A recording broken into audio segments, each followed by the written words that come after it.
పూరా local. Welcome to పూరా local.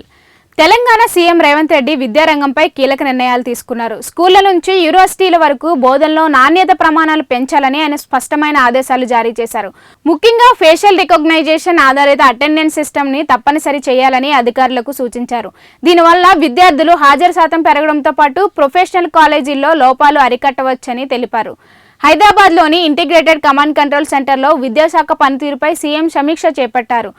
Teachers day వేడుకలు, స్కూల్ బిల్డింగుల నిర్మాణం బకాయిలు, ప్రొఫెషనల్ కాలేజీల్లో ఫీజులు, డిగ్రీ కాలేజీల్లో స్పాట్ అడ్మిషన్ల తదితర అంశాలపై సమీక్షించారు.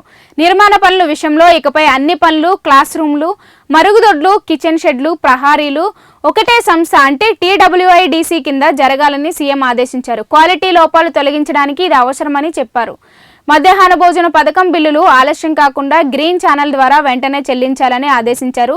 గర్ల్స్ స్కూల్, ఉమెన్స్ కాలేజీల్లో మరుగుదొడ్లు, ప్రహారీల నిర్మాణం వేగవంతం చేయాలని సూచించారు. కిచెన్లపై సోలార్ ప్యానెళ్లు ఏర్పాటు చేయాలని కూడా సూచించారు. స్పోర్ట్స్కు ప్రాధాన్యం ఇవ్వాలని, అవసరమైతే కాంట్రాక్ట్ పద్ధతిలో PETలను నియమించాలని సీఎం ఆదేశించారు. అలాగే గురుకుల బాలికలకు కౌన్సిలింగ్ అందించేందుకు మహిళా కౌన్సిలర్లను నియమించాలని సూచించారు. డిగ్రీ కాలేజీల్లో స్పాట్ అడ్మిషన్లు కూడా సీఎం ఆమోదించారు. ఈ విషయంలో వెంటనే ఉత్తర్వులు ఇవ్వాలని, నాన్ లోకల్ విద్యార్థుల విషయంలో న్యాయపరమైన సమస్యలు తలెత్తకుండా అడ్వకేట్ జనరల్ సలహా తీసుకోవాలని సూచించారు. ఈ సమీక్షలో ఉన్నతాధికారులు పాల్గొన్నారు. విద్యారంగం అభివృద్ధి కోసం ప్రభుత్వం పెట్టే ఖర్చు పెట్టుబడిగా భావిస్తుందని సీఎం రేవంత్ రెడ్డి స్పష్టం చేశారు. ఇవి ఇప్పటి వరకు ఉన్న అప్డేట్స్. మరిన్ని అప్డేట్స్ కోసం చూస్తూనే ఉండండి పూరా లోకల్.